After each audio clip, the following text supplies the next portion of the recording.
जैसे कि आप स्क्रीन पर देख रहे हैं, क्वेश्चन नंबर आपके सामने मौजूद है 32, यानी प्रश्न संख्या 32। गुडलक लिमिटेड ने 10 रुपए वाले 40,000 अंश 2 रुपए प्रति अंश की प्रब्याजी पर निर्गमित किए। प्रब्याजी यानी प्रीमियम। अंशों का भुगतान निम्न प्रकार होना था: 2 रुपए प्रार्थना पत्र के साथ 5 रुपए आवंटन पर, जिसमें प्रब्याजी यानी प्रीमियम जुड़ा हुआ है। यानी ये कॉल 3+2 है। 2 रुपए का प्रीमियम, 3 रुपए का शेयर, दोनों मिला के 5 रुपए के होंगे। प्रथम और अंतिम याचना पर 5 रुपए है। समस्त अंशों के लिए प्रार्थना पत्र प्राप्त हुए तथा वे आवंटित हुए। 1000 अंशों पर प्रथम तथा अंतिम याचना की राशि को छोड़कर समस्त धन प्राप्त हो गया और ये अंश हरण कर लिए गए। बाद में इनमें से 400 अंश 8 रुपए प्रति अंश की दर से पूर्णदत्त पुनः निर्गमित कर दिए गए। जर्नल प्रविष्टियां तथा चिट्ठा बनाइए। तो यहाँ पर आपने बहुत बारीकी से ध्यानपूर्वक देखा है। 40,000 शेयर हैं, 2 रुपए प्रीमियम के हिसाब से हैं। शेयर वैसे 10 रुपए का है, कुल मिलाकर 12 रुपए होने चाहिए प्रीमियम को मिला के। 2, 5, 2, 7 और 5, 12 रुपए होते हैं। यह ध्यान रखना होगा। इन्होंने फॉरफिट तो किया है 1000 शेयर का, लेकिन बेचा है 400 शेयर ही। यानी जो री इशू किया है वह सिर्फ 400 शेयर्स ही किए हैं। यह आपको भूलना नहीं है। सवाल आपको इतना बढ़िया पढ़ना चाहिए जिससे कि सवाल जब तक समझ में नहीं आएगा तब तक आप उसका जवाब ढूंढ नहीं पाएंगे। यानी क्वेश्चन में ही सॉल्यूशन भी छिपा हुआ है। 90% हमारे सवालों का जो जवाब होता है वह क्वेश्चन पढ़ने से ही सॉल्व होता है। चलिए इसको सॉल्व करते हैं। इस प्रकार से हम प्रश्न को जब सॉल्व करेंगे तो इसकी वर्किंग को सबसे पहले आपको ध्यान देना होगा। जैसे कि आप स्क्रीन पर देख रहे हैं, 40,000 शेयर कंपनी ने इशू किया है। 2 रुपये एप्लीकेशन है, 5 रुपये अलॉटमेंट है, लेकिन वह अलॉटमेंट प्रीमियम के साथ बोला गया है। यानी 3 रुपये का शेयर है और 2 रुपये का प्रीमियम है। 5 रुपये लास्ट कॉल पे है, यानी फर्स्ट एंड फाइनल कॉल पे है। जब फर्स्ट एंड फाइनल कॉल का पैसा मांगा गया तो यहाँ पर 1000 शेयर का एरियर हुआ, उसको हमने 1000 शेयर लिख के कट लगा दिया है। क्योंकि ये शेयर बाद में फॉरफिट होंगे तो इसको हमने इसकी वर्किंग बिल्कुल अलग कर दिया है। 2 रुपये, 3 रुपये, 5 रुपये, 2 रुपये, 3 रुपये, 5 रुपये के रेट हमने लगाए, क्योंकि इसका नाम 5 रुपये के सामने आया है। यानी ये पैसा इसने नहीं दिया, लेकिन एप्लीकेशन का और अलॉटमेंट का पेमेंट कर दिया है, तो इस पर हमने राइट लगा दिया। ये बात ध्यान रखेंगे, यदि प्रीमियम का अमाउंट पेड हो जाता है, जैसे कि यहाँ पर आप देख रहे हैं अलॉटमेंट पर राइट लगा हुआ है, तो हम ये 2 रुपये का प्रीमियम यहाँ नहीं लगाएंगे। इस बात को ध्यान रखेंगे। 3+2 नहीं करेंगे, बल्कि सिर्फ 3 ही लिखेंगे, यानी 3 लिखेंगे। बाद में 1000 शेयर फॉरफिट तो कंपनी ने किया ही, लेकिन 1000 के बजाय उन्होंने 400 शेयर ही री इशू किए हैं और 8 रुपये के हिसाब से पूरे पैसे करवाए हैं। फुली पेड यानी पूरा पैसा करवाया है। जब हम इसकी जर्नल एंट्री की ओर बढ़ेंगे तो आप इसके स्टेप्स को ध्यान से देखेंगे। सबसे पहला स्टेप आप देखेंगे स्क्रीन पर इस वक्त मौजूद है आपके सामने।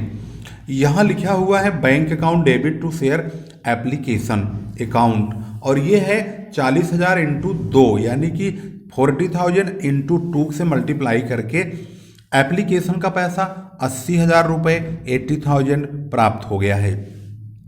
शेयर एप्लीकेशन का पैसा शेयर कैपिटल में ट्रांसफ़र हो गया है। इसके बाद हमने अगली कॉल की है 40,000 इंटू 3 और 40,000 इंटू 2। जब हमने 40,000 इंटू 3 किया तो शेयर कैपिटल के नाम से 1,20,000 रुपये ड्यू हुए, और 40,000 इंटू 2 किया तो 80,000 रुपये सिक्योरिटी प्रीमियम के ड्यू हुए। दोनों मिलाकर के 2 लाख रुपये ड्यू हो गए। बैंक से इन्हीं 2 लाख रुपए को हमने बड़े आराम से अलॉटमेंट का ले लिया। यहाँ तक कोई घपलेबाजी नहीं हुई। लेकिन जैसे ही हमने 40,000 इंटू 5 2 लाख रुपए की कॉल की, शेयर फर्स्ट कॉल की टू शेयर कैपिटल अकाउंट करके, तो हमें ये जानकारी मिली कि यहाँ पर 1000 शेयर का 5 रुपए के रेट से एरियर हुआ। 1000 की 5 में मल्टीप्लाई करेंगे तो 5000 रुपए का कॉल इन एरियर हो गया।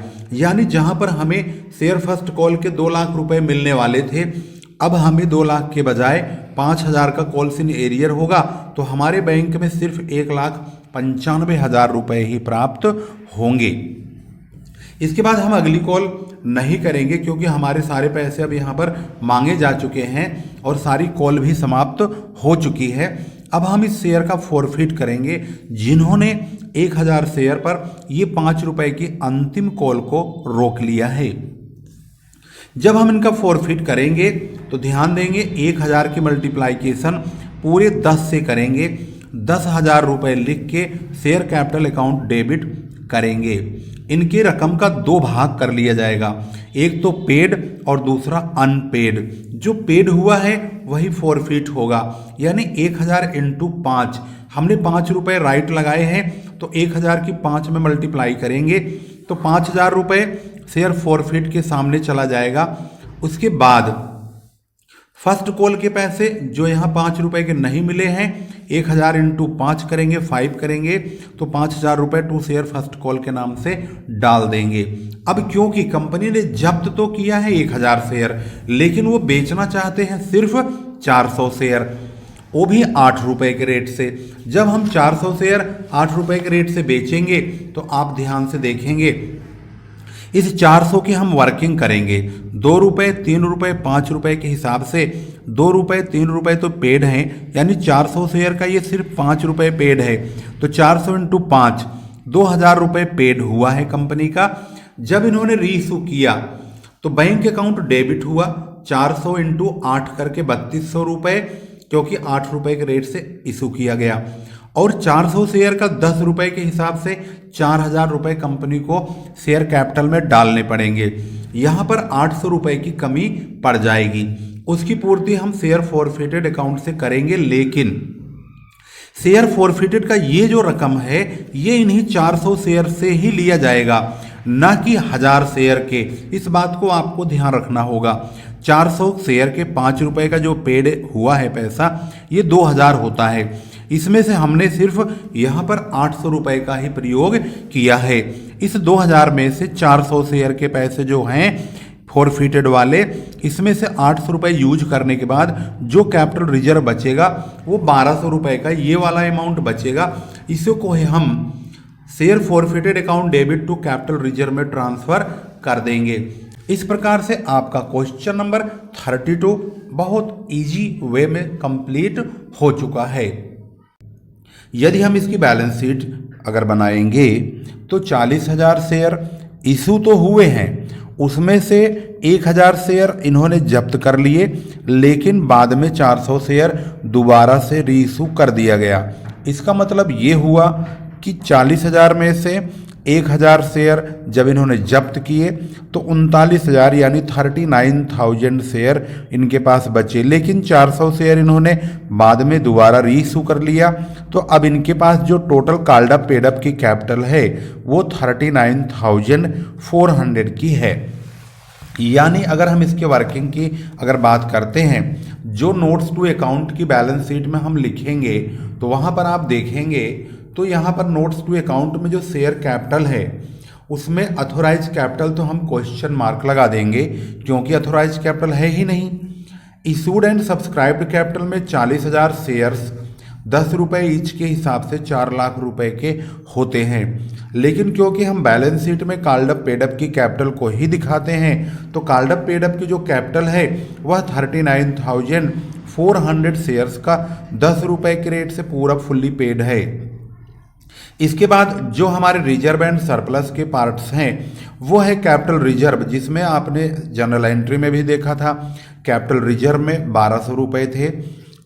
और शेयर फॉरफिटेड, यहाँ पर जब उन्होंने 1000 शेयर जब्त किया था उसमें से 400 शेयर दोबारा बेच के पैसे पूरे करे गए, लेकिन अभी 600 शेयर बच रहे हैं। वो 600 शेयर के जो फॉरफिटेड के पैसे हैं 5 रुपये के रेट से जो उनको मिल चुके हैं, वो शेयर फॉरफिटेड के 3000 रुपये लिखे जाएंगे। उसके बाद सिक्योरिटी प्रीमियम का उन्हें पूरा पैसा मिल चुका है, 40,000 शेयर का 2 रुपये के रेट से पूरे 80,000। इस प्रकार से रिजर्व एंड सरप्लस का जो टोटल पार्ट है वो 84,200 यानी कि 84,200 का होता है। जब हम इसे बैलेंस शीट का रूप देंगे तो इस प्रकार से आपके सामने बैलेंस शीट प्रेजेंट होगी। जैसे कि आप देख रहे हैं स्क्रीन पर, इक्विटी एंड लायबिलिटीज लिखेंगे। गुडलक लिमिटेड की ये बैलेंस शीट है, यहाँ बैलेंस शीट गुडलक लिमिटेड लिख देंगे। पार्टिकुलर्स इक्विटी एंड लायबिलिटीज, जिसमें शेयर होल्डर फंड्स सब हेडिंग है और उसकी सब हेडिंग है शेयर कैपिटल, और इस शेयर कैपिटल में हम वही 3,94,000 कॉल्ड अप पेड अप का कैपिटल लिखेंगे। और रिजर्व एंड सरप्लस में 84,200 यानी 84,200 रुपये लिखेंगे। टोटल बैलेंस शीट का टोटल यहाँ पर देखेंगे तो 4,78,200 रुपये हो गया। इसके बाद एसेट्स की मुख्य हेडिंग में करंट एसेट्स लिखेंगे, जिसकी सब हेडिंग कैश एट बैंक होगा, जिसमें हम 4,78,200 रुपये कैश एट बैंक के नाम से लिखेंगे। इस प्रकार से एसेट्स और लायबिलिटी दोनों तरफ इक्वल हो जाएंगे। इस प्रकार से आपकी बैलेंस शीट कंप्लीट हो गई। इसी प्रकार की वीडियोज को पाने के लिए धीरज सर कॉमर्स क्लासेज चैनल को जरूर सब्सक्राइब करें और वीडियो जरूर शेयर करें।